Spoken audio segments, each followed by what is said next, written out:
ദൈവത്തിൻ്റെ അതിപരിശുദ്ധമായ നാമം വാഴ്ത്തപ്പെടുമാറാകട്ടെ. ഈ വിശുദ്ധ ദിവസത്തിലെ നമ്മുടെ വായന ഭാഗം സങ്കീർത്തനങ്ങൾ 64 മുതൽ 66 വരെ. ഇന്നത്തെ കുറിവാക്യം 1 രാജാക്കന്മാർ 21 അധ്യായം 23 വാക്യം.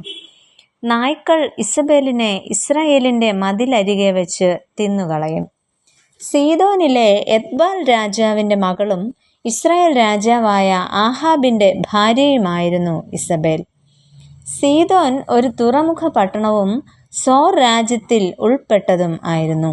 അവിടുത്തെ വളരെ ദുഷ്ടനും ക്രൂരനുമായ ഒരു ഭരണാധികാരിയായിട്ടാണ് എത്ബാലിനെ നമുക്ക് കാണുവാൻ കഴിയുന്നത്. പിതാവിൽ നിന്നും ഒട്ടും വ്യത്യസ്തയല്ലാത്ത ഒരു സ്ത്രീ കൂടെയായിരുന്നു ഇസബേൽ. സ്വഭാവശുദ്ധിയില്ലാത്തവളും ദുഷ്ടയും നീചയുമായ ഒരു സ്ത്രീയായിട്ട് ഇസബേലിനെ നമുക്ക് കാണുവാനായിട്ട് സാധിക്കുന്നു. ഇസബേൽ എന്ന പേരിൻ്റെ അർത്ഥം പരിശുദ്ധമായത് എന്നാണ്. എന്നാൽ ഈ പേരിൻ്റെ അർത്ഥം ലവലേശം സ്വഭാവത്തിലില്ലാത്ത ഒരു വ്യക്തി കൂടെയായിരുന്നു ഇസബേൽ എന്ന് നമുക്ക് മനസ്സിലാക്കുവാനായിട്ട് സാധിക്കും. ഈ പ്രഭാതത്തിൽ ഇസബേലിനെ കുറിച്ച് നമുക്ക് ഒന്ന് മനസ്സിലാക്കാം.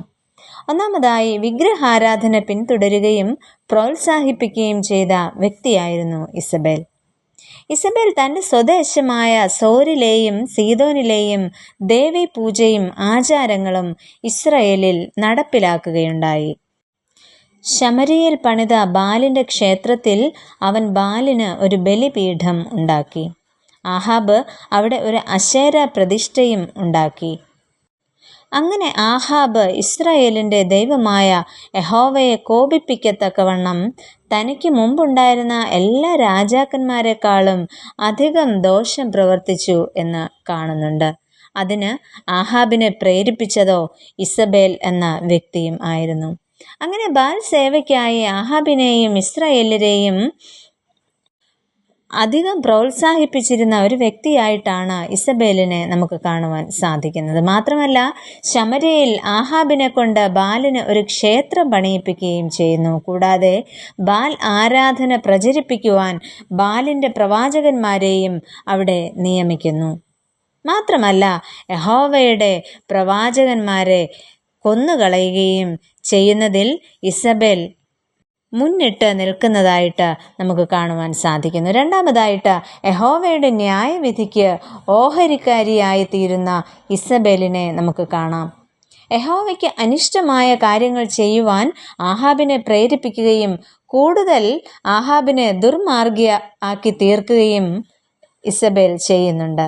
നിർദോഷിയായ നാബോത്തിൻ്റെ ജീവൻ അപഹരിക്കുവാനുള്ള കുടില തന്ത്രങ്ങൾ മെനഞ്ഞ് ഒരു ജീവനെ കൂടെ നശിപ്പിക്കുന്നതായിട്ട് മനസ്സിലാക്കാം.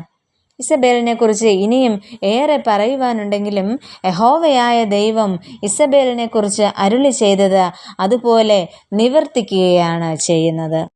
ഇവിടെ കുറിവാക്യത്തിൽ നമ്മൾ കേട്ടതുപോലെ നായ്ക്കൾ ഇസബേലിനെ ഇസ്രായേലിൻ്റെ മതിലരികെ വച്ച് തിന്നുകളയും എന്ന് യഹോവയായ ദൈവം അരുളി ചെയ്യുന്നു. അത് അപ്രകാരം തന്നെ നിവർത്തിക്കപ്പെടുകയും ചെയ്യുന്നുണ്ട്. സദൃശ്യവാക്യങ്ങൾ 5 അധ്യായം 22 വാക്യത്തിൽ ഇപ്രകാരം പറയുന്നു: ദുഷ്ടന്റെ അകൃത്യങ്ങൾ അവനെ പിടിക്കും, തൻ്റെ പാപപാശങ്ങളാൽ അവൻ പിടിപെടും. ഇസബേലിൻ്റെ ജീവിതത്തിലും നമുക്ക് ഇതാണ് കാണുവാനായിട്ട് സാധിക്കുന്നത്. പ്രിയ ദൈവജനമേ, ദൈവസന്നിധിയിലേക്ക് നമുക്ക് നമ്മെ തന്നെ സമർപ്പിക്കാം. നമ്മുടെ കുറവുകളെ തിരിച്ചറിയാം. തിരുത്തേണ്ടവയെ തിരുത്തി ജീവിതയാത്രയിൽ നമുക്ക് മുന്നേറാം. ഒരു നിമിഷം പ്രാർത്ഥിക്കാം. പ്രിയ കർത്താവേ, ഇസബേലിനെ പോലെ പൈശാചികവും മൃഗീയവുമായ പ്രവൃത്തികളിൽ നിന്നും ഒഴിഞ്ഞു നിൽപ്പാൻ ഞങ്ങളെ ഏവരെയും സഹായിക്കണമേ. ആമേൻ.